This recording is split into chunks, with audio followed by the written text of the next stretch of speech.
Praise the Lord, hallelujah. পুৱাই শাস্ত্ৰ বাক্য আমি সকলো আশীৰ্বাদ প্ৰাপ্ত হওঁ।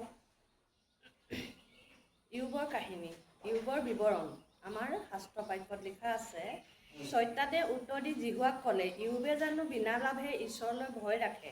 আপুনি তেওঁৰ চাৰিওফালে আৰু তেওঁৰ ঘৰৰ সৰ্বস্বৰ চাৰিওফালে জানো বেৰা দিয়া নাই।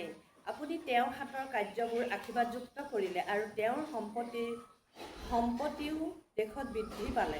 কিন্তু আপুনি এবাৰ হাত মেলি তেওঁৰ সৰ্বস্ব স্পৰ্শ কৰক, তাতে তেওঁ অৱশ্যে আপোনাৰ সাক্ষাতে আপোনাক বিদায় দিব। তাতে জিহুৱাই চৈতানক ক'লে, চোৱা, তেওঁৰ সৰ্বস্বৰ ওপৰত তোমাৰ ক্ষমতা আছে, কেৱল তেওঁৰ ওপৰতহে হাত নিদিবা। তেতিয়া চৈতানে জিহুৱাৰ সন্মুখৰ পৰা ওলাই গ'ল। প্ৰিয়সকল, আমি যিমান খ্ৰীষ্টীয় লোক আছোঁ, আমি ইয়ুবৰ কথা জানো আমাৰ এই বাইবেল শাস্ত্ৰৰ দ্বাৰাই। কিন্তু যিসকলে নাজানে, তেওঁলোকে ইয়ুবনো কোন বা ইয়ুবৰ কি ঘটনা আছিল, সেয়া কোনো সাধু কথা নহয়। প্ৰিয়সকল, ইয়ুব নামৰ এজন ঈশ্বৰলৈ ভয় ৰাখোতা, অতি বিশ্বাসী, সিদ্ধ, সৰল পুৰুষ আছিল। দুষ্ট, হিংসা সকলোৰে পৰা আঁতৰি থাকোতা পুৰুষ হৈও আনকি নিজৰ সন্তানবিলাকৰ কাৰণে জানোচা তেওঁলোকে পাপ কৰে। প্ৰভুৰ আগত ইয়ুবে সেই সন্তানবিলাকৰ কাৰণে ঈশ্বৰৰ ওচৰত সদায় প্ৰাৰ্থনা কৰে আৰু নানা বলিবিধান দিয়ে আৰু তেওঁলোকৰ বাবে অনেক দান দক্ষিণা আগবঢ়াই আহিছিল। তেওঁ সেই বিশ্বাস দেখি ঈশ্বৰৰ লগে লগে সেই বেয়া আত্মা চৈতানেও যে কাৰ্য কৰি আছিল আৰু আজিও কৰে, ইয়ুবক বহুত মাৰাত্মক ৰোগ দিলে।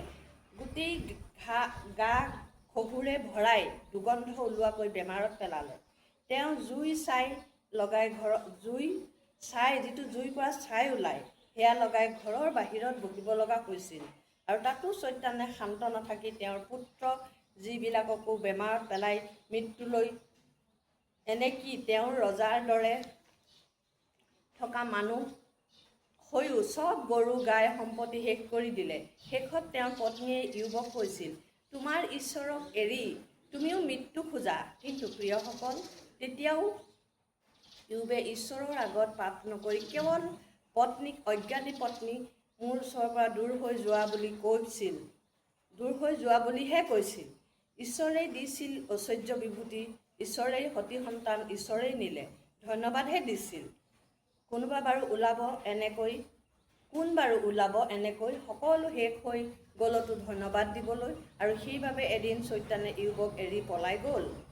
কাৰণ বাক্যশাৰীত বাইবেলত লিখা হৈছে, ইয়ুবৰ সৰ্বস্বৰ ওপৰত চৈতানটোৰ ক্ষমতা থাকিলেও তেওঁৰ ওপৰত হাত দিব নোৱাৰিবি। মানে ইয়ুবৰ আত্মাৰ ওপৰত, শৰীৰটোত বেমাৰ দিলেও কিন্তু ইয়ুবক মাৰিব নোৱাৰিলে। কাৰণ ইয়ুবৰ দৰে বিশ্বাসী হয়তো ঈশ্বৰৰ বাইবেলত দ্বিতীয়জন নাই। আজি মই এই সাৰাংশটুকুৰা এইবাবেই বাছি ল'লোঁ, ময়ো জীৱন যুদ্ধত কমকৈ যুদ্ধ কৰিব লগা হোৱা নাই।